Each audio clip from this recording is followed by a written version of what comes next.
Manufactured. It is a real problem that has to be dealt with. But there is a tension with the economy in terms of how much you cut spending, and does that have a short-term impact on the economy. But let me just say this.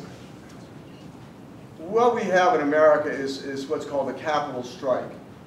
And that is that investors are not, those who have the capability to invest in this country, in this economy, are not doing it. And so we're not creating the jobs that we need. And one of the reasons why they're not doing it is because of the level of uncertainty that is out there. And one of the things, one of the elements of uncertainty, when you have an incredible debt, is that at some point in time is how you resolve the debt, and that's an unknown. And so I think that it is interrelated to the job growth issue. The level of debt that we have, it is a real problem. And let me just give one dimension I think that we don't talk about, that I don't think the media's talked about relative to the debt situation that we have.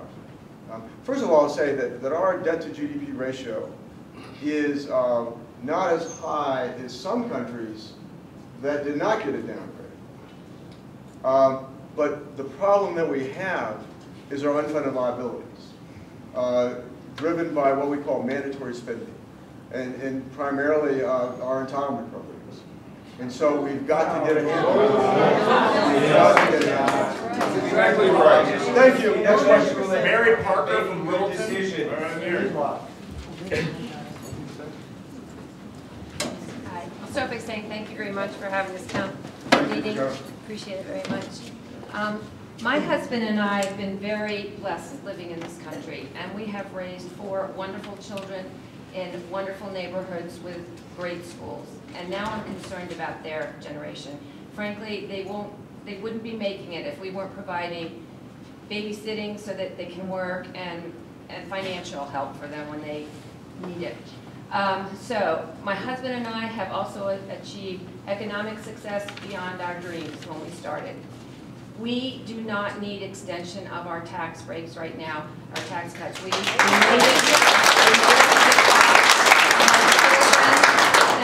All have jobs right now. They could benefit from the extension of the payroll tax, which is set to expire in January.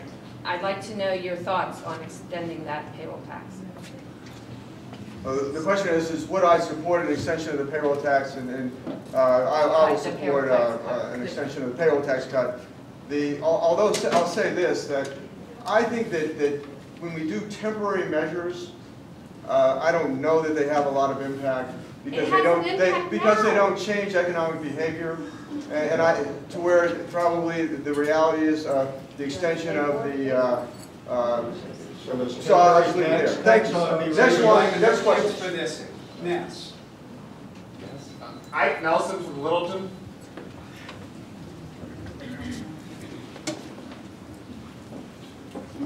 First of all, I want to thank you for holding this meeting today. There are so many things to say. I feel very blessed to be an American and to live in a wonderful country. And I'm a retired school teacher. And I feel like we have so many issues that need to be addressed that this problem that we're in, this Wall Street mess that we're in, is not one simple fix. I guess one of my questions is, why haven't we called Wall Street to the carpet on this? Where are the prosecutions? Where are the investigations? And where's the transparency? We've been talking a lot about transparency in this country. And I know for a fact that Wall Street had a big warning before all this went down.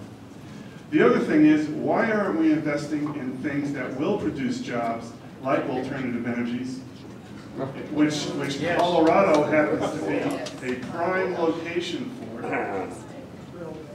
There are many, many jobs that can be created through that. So I won't eat up all the time. Thank you, sir. First, obviously we've had a financial crisis morph into an economic crisis. And so how did we get there? And I think a lot of folks have their fingerprints on it, but let me start with one, and it's the Community Reinvestment Act.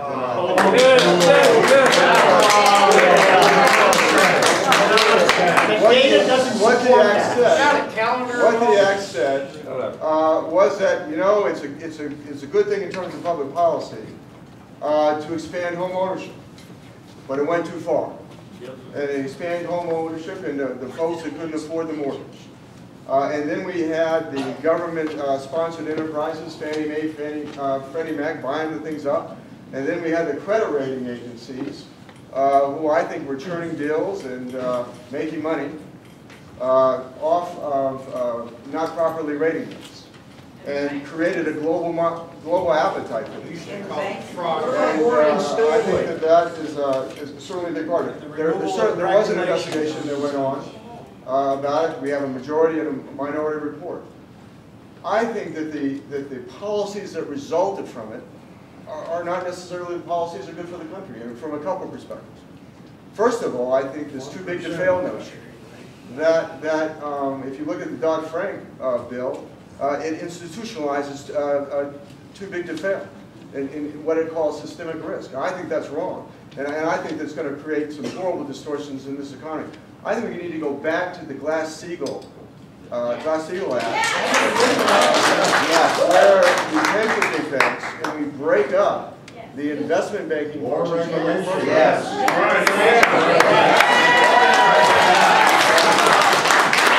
I co-sponsored the bill that does that. In terms of energy, I think you raised the issue about energy. We do give tremendous subsidies today for alternative energy, and so that certainly is there. I'm working on one issue. I'm very concerned about our trade relationship with China.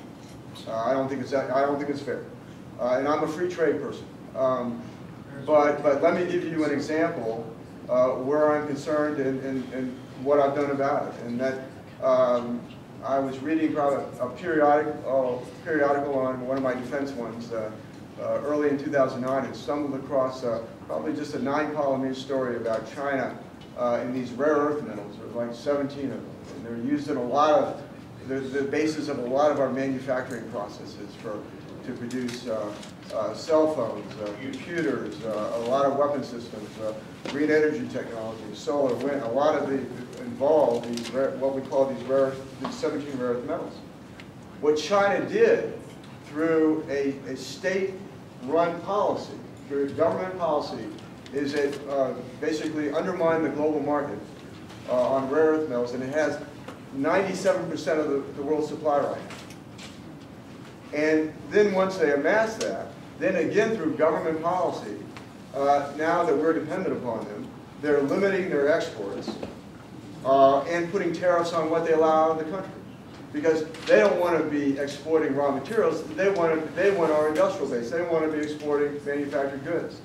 And so, in my view, this violates key provisions of WTO, the World Trade Organization. And so, finally we got our trade representative on that to file a complaint, I believe it was last week, against China on what it's doing on rare earth metals. But I think there's a pattern with China on this. So there's a relationship. I guess I kind of got off the deep end, but there's a relationship to renewable energy in rare earth metals, and so we got to make sure that we're not. If we're going to go down this path, I have some questions about it, but do we really want all this stuff, the solar panels and these wind turbines manufactured in China?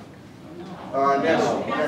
We have time for one more very quick question. The Congressman has another town hall across town that he needs to get to, so we have one more time for one more quick question. I will be here and other members of staff. You'll talk to us afterwards, and we'll give you our contact information. We'll give all the questions answered as quickly as we can. So, Joan Fries from Littleton. Hi. Keep it very quick, please. I think you probably hear me.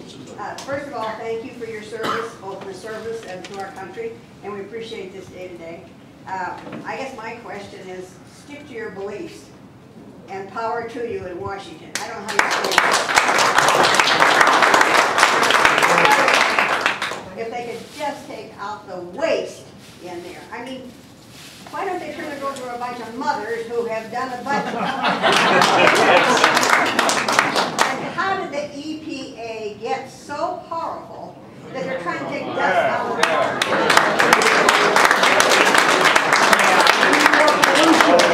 water?